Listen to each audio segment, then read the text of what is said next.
Now we've got the Audi behind me and it's time to see whether we've actually managed to get the colour match spot on or not. So let's take a look.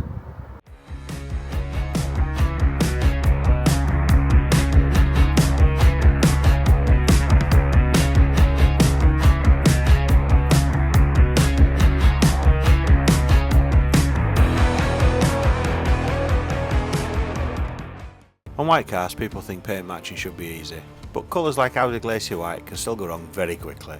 On this Cabriolet, the repairs itself was only part of the job. The real test was whether the finished paint would actually blend in once everything was back together. So let's get into the video and see how it went.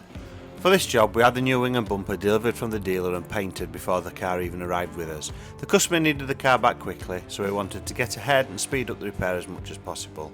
Because we'd painted this car before, we already had a solid colour match saved in our system. That meant we could mix up the same Glacier White variant, paint these panels in advance and have them ready to fit the moment the car came in. With this being white, the job had to be super clean, so prep was absolutely key. We went through our usual pre-paint routine, hoovered the booth and were really over the top with cleaning before any paint went on. For the final stage, we used the Iron Start anti-static air gun to make sure the panels stayed as dust free as possible and to give us the best possible chance of having a near perfect finish. So once we had the final coat of clear on, a quick check showed the wing was completely free of dirt nibs and the bumper only had two little ones right on the very edge. It's no accident, it comes down to the process we follow when we paint anything, from thorough cleaning right down to using the Iron Star anti-static gun as a final step before paint. It's all helped us get even closer to the kind of finish every painter should be aiming for, although not all of them do. Glacier White can be a nightmare to match properly, and on this Audi we had to get it right for the repair to effectively disappear on the car. At this stage the bumper and wing were fitted up, but the door and rear quarter still needed to be repaired and painted. The big question was whether we could get the colour to sit right across the whole side of the car. You can see here where the freshly painted bumper is meeting the old paint on the wing, and the colour right now doesn't look great, but the colour is quite dirty on the wing, and after some polishing it will improve a lot. With colours like this, it's not just about painting the damaged area. If the shade, brightness or overall finish is slightly off, it'll stand out straight away once the car's back together. You have to make it blend seamlessly.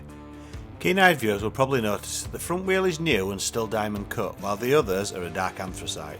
Don't worry, that's been sorted as soon as the paintwork's finished. The car is booked in with Royal Alloys and they'll work the magic to get all the wheels looking fresh and matching properly to finish the job off. From the primer you can see the main damage was around the door edge and rear quarter from a slight glancing blow. There were a few marks on the front of the door too, but those thankfully sanded out without the need for filler or primer. That allowed us to keep the primer tight and local to the door gap either side. We also took the time to feather out a scratch on the rear quarter that wasn't actually part of the accident damage, but because it was in the area we were already repairing, it made sense to sort that at the same time. We'd already painted the driver's front wing, as that was a brand new dealer wing, so painting the full side and blending out the rear quarter just beyond the scratch we'd sanded out meant the colour would flow much more naturally when you look down the side of the car. Nothing harsh, no bad changes. As long as the blend worked nicely at the back, everything should look seamless. The only real areas we needed to pay close attention to were the wing to bonnet match and the front bumper to wing match on the other side. I was pretty confident that once it had all been machine polished we'd have something that looked right to the human eye. A really keen painter would probably spot a slight difference. I can see it, but 99% of people would never notice anything being off, and the job will be an absolute pass.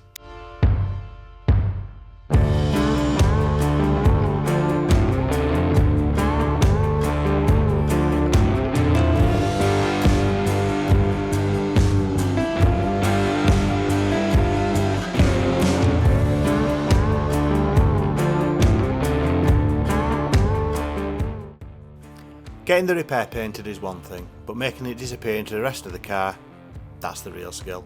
White can be really deceptive colour too. It looks simple, but if the tone is more blue or more yellow, slightly colder or warmer, it just sits differently in the light. It can throw the whole side of the car off. Once the car's built back up, that's when any mismatch really starts to show. Fresh paint can look great on its own, but next to the tired original paint, the whole job still won't look right as it should do. So the next step was to machine polish all the older paintwork and bring some life back into the surrounding panels. It makes a massive difference because it helps the gloss levels tie in better and gives you a much fairer view of the finished result overall. A lot of the time the final refinement is what takes a job from looking repaired to looking properly finished. Once everything was together, painted and polished, the whole side of the Audi came together really nicely. The colour sat well, the finish flowed properly into the rest of the car, and overall it ended up looking how it should.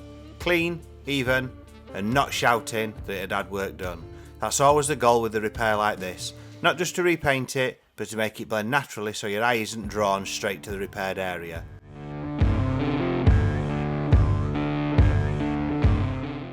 So that's the finished results on the Audi Cabriolet in Glacier White. I'm really happy with how it came out, but I want to know what you think. Does the paint match? Does it work? Or can you still spot the repair? Drop your thoughts in the comment below, and if you enjoy real world body shop content like this, make sure you subscribe to Road Painter for more. See ya on the next one. And just remember, there's always a way, you just have to find it.